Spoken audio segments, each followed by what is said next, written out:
Hi guys, welcome to உருட்டுலந்து. இன்னைக்கு நம்மளுடைய சேனல்ல கொடைமிளகாய் தொக்கு இது எப்படி பண்ணலாம்ங்கிறத வாங்க வீடியோக்குள்ள போய் பார்க்கலாம். இதுக்கு தேவையான பொருட்கள் இவ்வளவு தான். இதை வச்சுதான் நம்ம பண்ண போறோம். இது என்னலாம்ங்கிறத வாங்க டீட்டெயில்டா பார்க்கலாம்.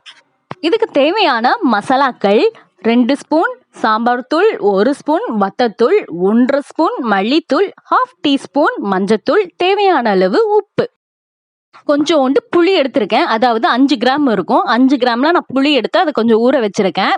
தாளிக்கிறதற்கு ஜீரகமும் கடுகு எடுத்து வச்சிருக்கேன். அதுக்கப்புறம் கொஞ்சம் கொத்தமல்லி, கொஞ்சம் கருவேப்பிலை.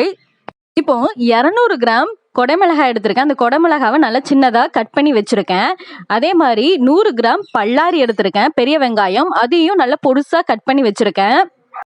ஒரு கடாயில 2 டேபிள் ஸ்பூன் எண்ணெய் ஊற்றி எண்ணெய் சூடானதுக்கு அப்புறம் கடுகை போட்டு, கடுகு நல்லா பொரிஞ்சதுக்கு அப்புறம் நம்ம ஜீரகத்தையும் போடணும். ஜீரகமும் நல்லா பொரிஞ்சதுக்கு அப்புறம் ஒரு கொத்து கருவேப்பிலை எடுத்து அது மேலே போடுங்க. கருவேப்பிலை நல்லா பொரியணும். பொரிஞ்சதுக்கு அப்புறம் நம்ம சின்ன சின்னதா வெட்டி வச்சிருக்கிற பல்லாரி அதில் ஆட் பண்ணிக்கோங்க. பல்லாரியை நல்லா வதக்கிக்கோங்க.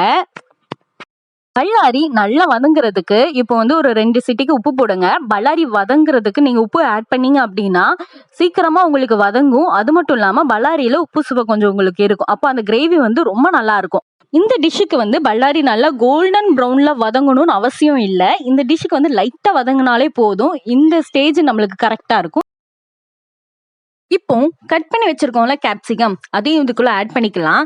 கேப்சிகம் ஒரு 2 நிமிஷம் தான் லைட்டா வதக்கணும். ரொம்ப நேரம் இதை வதக்கிட்டீங்க அப்படின்னா இதுலயே லைட்டா வெந்துடும்.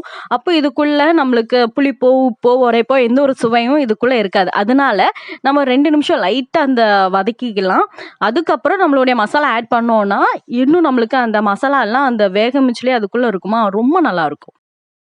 இப்போ நம்ம எடுத்து வச்சிருக்கிற மசாலா எல்லாத்தையுமே இதில் ஆட் பண்ணிக்கலாம். ஒரு 2 நிமிஷம் லைட்டாக வதக்கிக்கோங்க.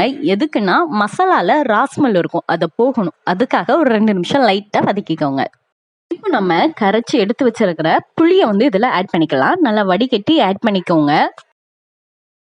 புளி தண்ணி ஊற்றி ஒரு 2 நிமிஷம் லைட்டாக கொதி வரட்டும்.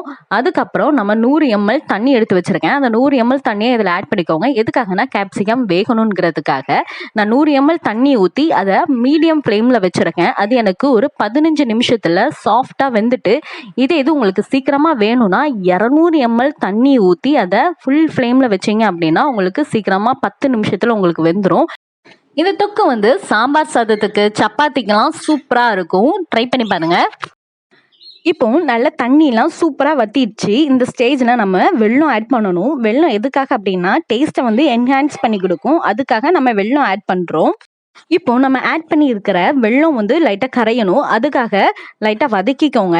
இப்போ பாருங்க, 15 நிமிஷம் நான் குக் பண்ணியிருக்கேன். எவ்வளோ சாஃப்டாக கேப்சிகம் வெந்திருக்குன்னு. தோல் தனியாக சதை தனியாக பிரியணும். நம்ம அம்மிக்கு பார்க்கமிச்சில அப்போ தான் வெந்திருக்குன்னு அர்த்தம். இப்போ நம்மளோட கேப்சிகம் பர்ஃபெக்டாக வெந்திருக்கு.